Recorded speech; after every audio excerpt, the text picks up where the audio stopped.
Los invito a abrir sus Biblias en el libro de Lucas, capítulo 24, versículo 13. Vamos a empezar a leer. Esta historia está subtitulada en la Biblia como En el camino a Emaús. Vamos a empezar a leer capítulo 24, versículo 13 de Lucas. Dice así: Y he aquí, dos de ellos iban el mismo día a una aldea llamada Emaús, que estaba a 60 estadios de Jerusalén. Dos discípulos estaban yendo de Jerusalén a Emaús, más o menos 60 estadios son 11 kilómetros aproximadamente. Versículo 14 dice que ellos iban hablando entre sí de todas aquellas cosas que habían acontecido. Tenemos que ver de que Jesús había muerto ya hace 3 días. Ellos estaban en el domingo camino de Jerusalén a Emaús y estaban discutiendo acerca de todo lo que había pasado anteriormente. El versículo 15 dice que sucedió que mientras ellos hablaban y discutían entre sí, Jesús mismo se acercó y caminaba con ellos. Mas los ojos de ellos estaban velados para que no le conociesen. Y les dijo: ¿qué prácticas son esas que tenéis entre vosotros mientras camináis? ¿Y por qué están tristes? Respondiendo uno de ellos, que se llamaba Cleofas, le dijo: ¿eres tú el único forastero en Jerusalén que no ha sabido las cosas que en ella han acontecido estos últimos días? Y entonces Jesús le preguntó: ¿qué cosas? Y le dijeron: de Jesús de Nazareno, que fue varón profeta, poderoso en obra y en palabra delante de Dios y de todo el pueblo. Dice la Biblia que empezaron a hablarle de todo lo que había pasado, y Jesús, como contestación, le empieza a hablar de la palabra, de todo lo que indicaba de que él tenía que ser sacrificado. Ahora, quiero que sepas esto: ellos en ningún momento se percataron de que era Jesús el que estaba hablando con ellos. ¿Por qué? Dice la palabra de Dios en el versículo que acabamos de leer, el versículo 16 decía que los ojos de ellos estaban velados. ¿Para qué? Para que no le conociesen. ¿Sabes qué? La función de un velo siempre va a ser esa: que vos no puedas ver a través de ese velo. Y yo estaba pensando, ¿no? Esta historia tiene una similitud muy grande a lo que estamos viviendo nosotros ahora.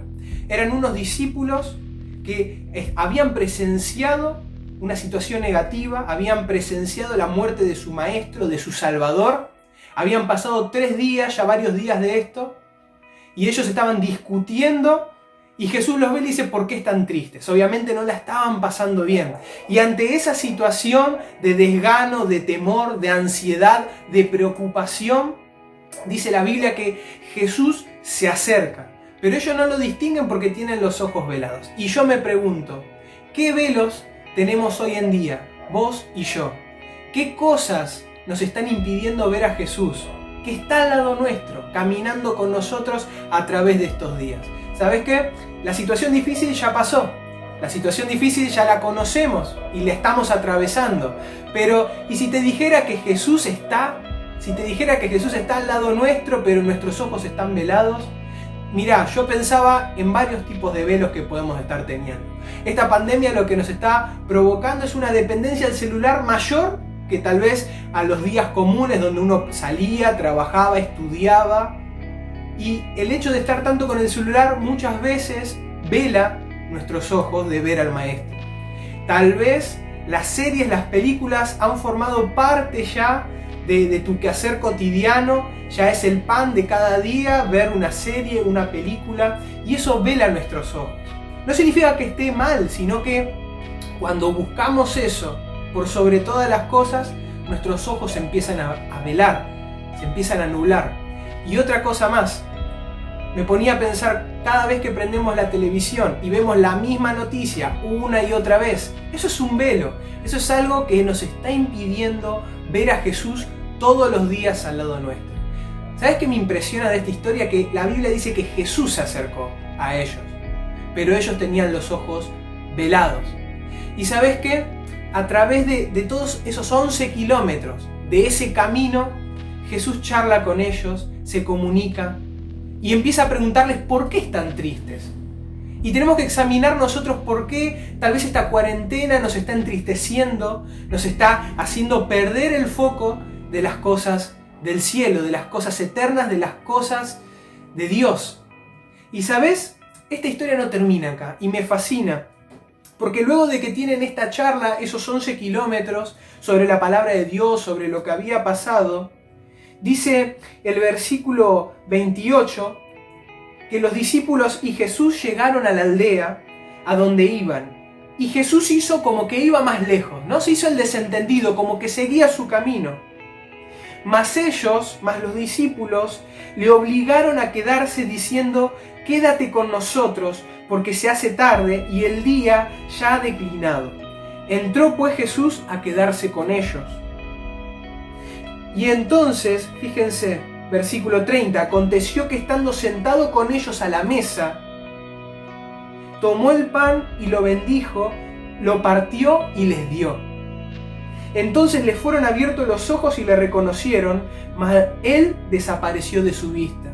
Y el versículo 32 dice: y se decían el uno al otro: ¿no ardía nuestro corazón en nosotros mientras nos hablaba en el camino y cuando nos abría las Escrituras? Su corazón ardía. Qué increíble, ¿no? Ahora, rescato una cosa. Jesús hacía de cuenta como que seguía, ¿no? Como que él no se quedaba en el lugar donde estaban los discípulos. Pero dice el versículo 28 y 29 que los discípulos le obligaron a quedarse. Y yo me preguntaba, ¿puede alguien en el planeta entero obligar al creador del universo a quedarse en algún lugar? La respuesta es no, es imposible. Entonces yo me pregunto, ¿qué hizo que Jesús se quedara? ¿Sabes qué? La intención de eso fue obligarlo a que se quede. Pero ¿por qué Jesús, el Salvador, el creador del universo, atendió este llamado? Porque vio la necesidad, vio el deseo en su corazón de estos discípulos de estar en compañía de Él. Y eso es importantísimo tenerlo en cuenta. Obligar a Jesús, hacerle esta invitación de que entre a tu casa a compartir. Y ¿sabes qué? Me fascina este pedido de ellos. Dice: quédate con nosotros. Qué increíble, ¿no? Los discípulos le estaban diciendo: quédate con nosotros. Y dice que inmediatamente cuando Él se sienta a la mesa, toma el pan y lo bendice y les da, le fueron abiertos los ojos. ¿Sabes qué significa abiertos los ojos? Que tuvieron una revelación. Literalmente significa que el velo fue quitado. Ese velo que durante los 11 kilómetros ellos tuvieron, que no les permitió ver a Jesús, cuando entra Jesús en esa casa, cuando Jesús se sienta a la mesa y comparte con ellos, dice la palabra de Dios que el velo de los ojos, la venda espiritual que les estaba tapando y les estaba impidiendo ver a Jesús, dice que le es quitada, que se cae. En otras palabras, ellos tuvieron una revelación de Jesús. Literalmente, la palabra revelación significa eso, el velo quitado. Qué importante es, hermanos y hermanas, en este momento, donde la noticia negativa ya está, que no tengamos los ojos velados. Y qué importante es obligar, pero ¿a quién? No realmente a Jesús, obligarnos a nosotros a invitar a Jesús, a nuestra casa, a nuestra mesa, a que esté con nosotros.